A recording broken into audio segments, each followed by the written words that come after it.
So today we're up in County Louth and we're going to be meeting with Colm Markey. Colm is a dairy farmer and an MEP. We're going to be talking to Colm how he manages his herd, what tools he's finding effective, but most importantly, how effectively he's been using the milk pregnancy testing. Went straight from school home to farm and did my green cert by a day course in Dundalk, and I've been farming ever since. And to be honest, without them, I wouldn't have been in probably Markey president, and I wouldn't have been in politics. A lot of the people who are influencing policy on the ground in Brussels are not on the ground at farm level. Thanks a million for taking the time to talk to us today.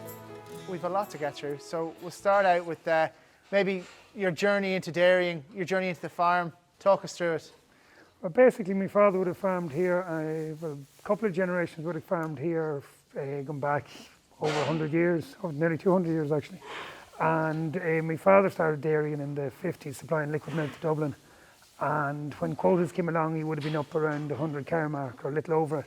But then as production sort of went up with the cows, when quotas were removed in the 9-10, we were on about 93 cows, and since that we expanded from that up to the current figure, which is almost 300. But I suppose from my own perspective, I did my leaving in a long number of years ago now, and basically we had just bought a farm locally just over the road here, and I had to come home to farm because there was no one else to do the work. So I left. I went straight from school home to farm and did my green cert by a day course in Dundalk, and I've been farming ever since. So you never got your 4 years to enjoy? In fairness, I did my farm placement in Holland, so that was something a little bit different. But I never got the college years, and I never got to go to like New Zealand or any of these places. So Well, rumour has it you made up for all that in Markey. I had a good time in Markey, yes. I have to say I had a good time in Markey. I spent 8 or 9 years enjoying myself in Markey, and then I started to take it seriously. So then I became between club chair and National Council, Vice President and President. So.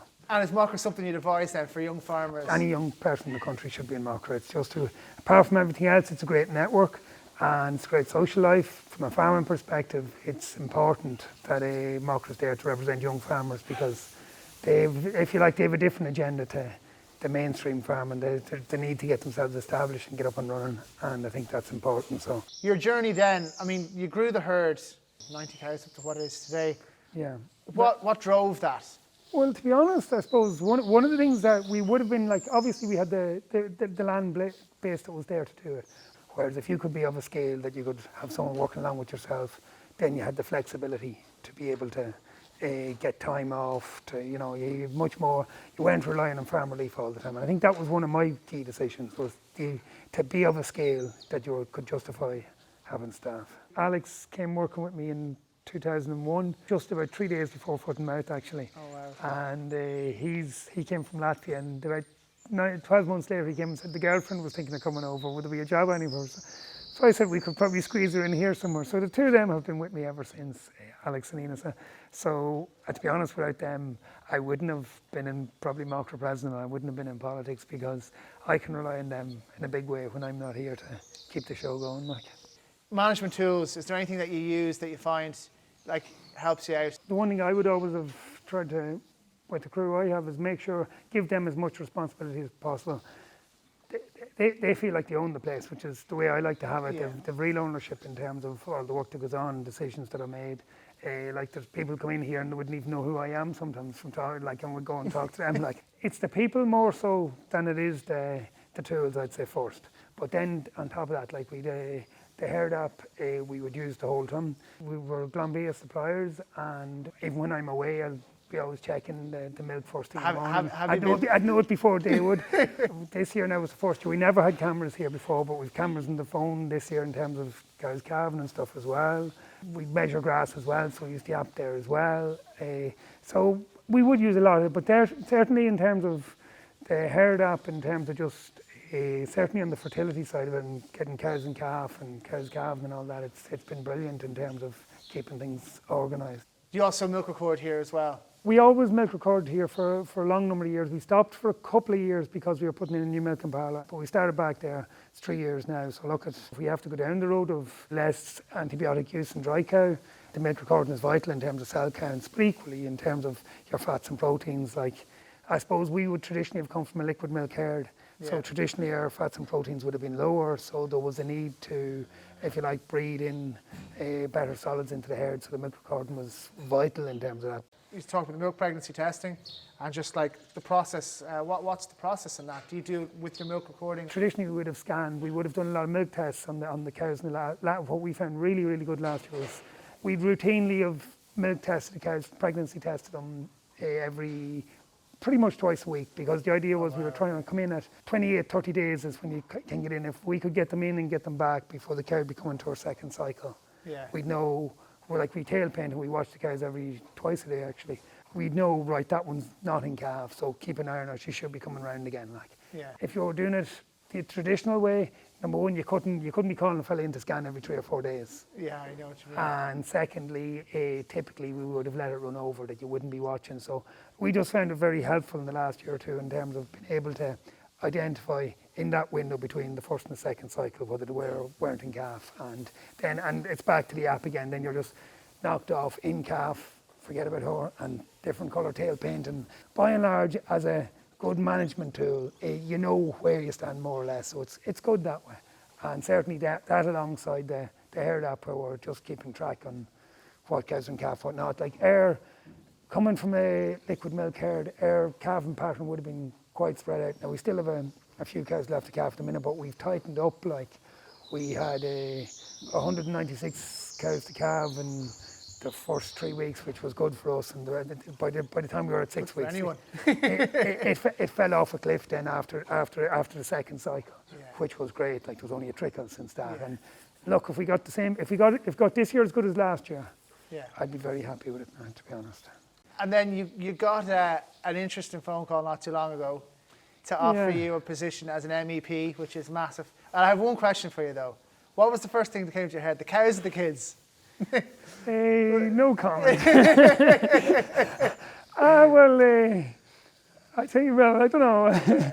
Probably, I suppose, the natural reaction was how are you going to balance the farm? I have to be honest about it. But like, I think to be fair to Aisling, the other half, she was very supportive. In Brussels, I mean an MEP, and then being so active in the farm, how do you keep your cool? Forget even talking to you, you're so passionate about farming.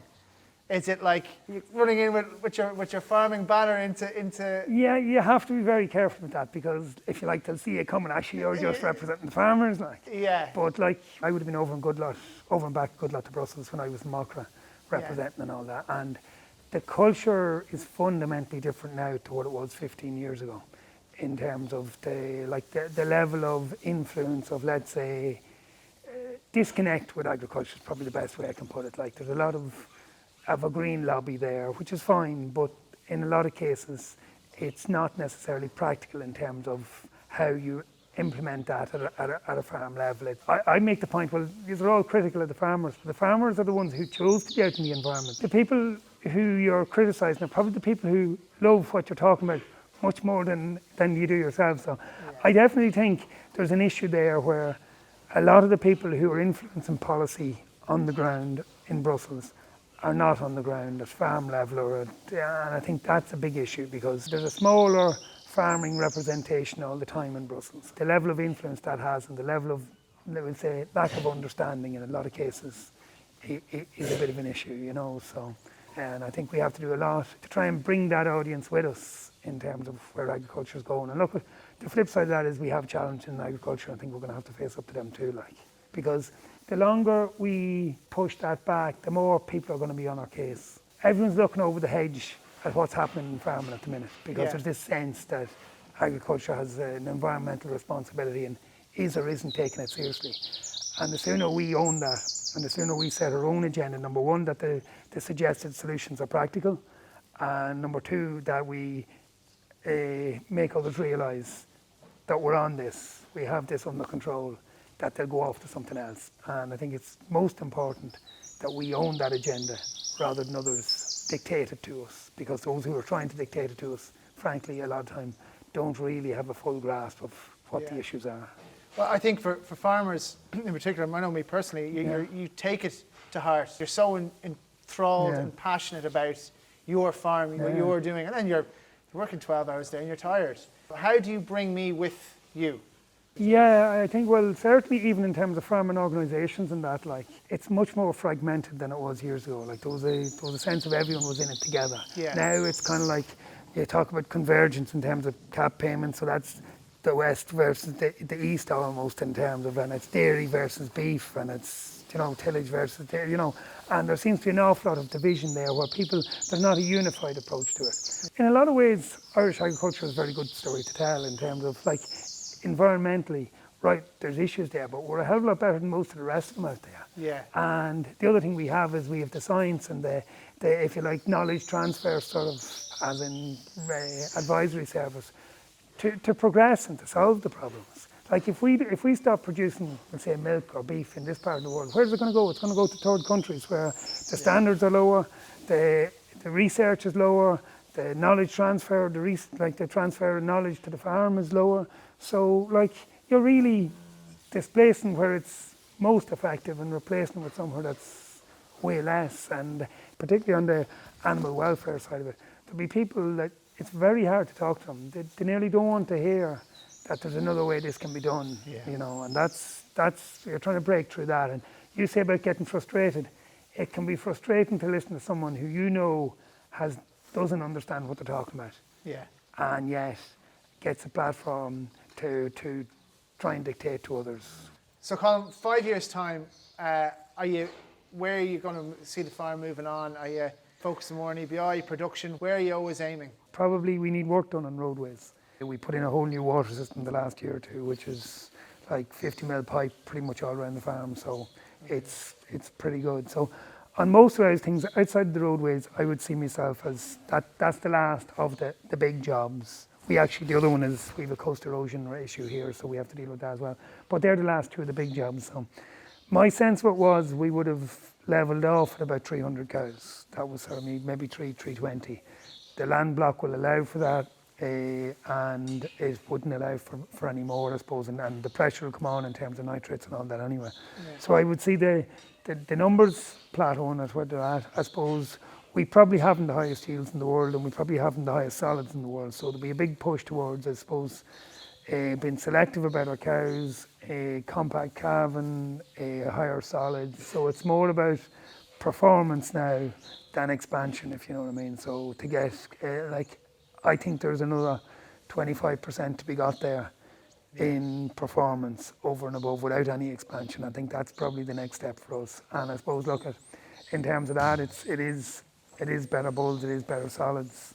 Basically, if you look at from 1990, the cow numbers in this country have essentially stayed the same, but the production is up 60% in terms of solids. So, if that's not more environmentally friendly, because one of the problems with the environmental side of it is that they count it in absolute terms, but they don't take account of the productivity on the other side, and ultimately the world has to be fed.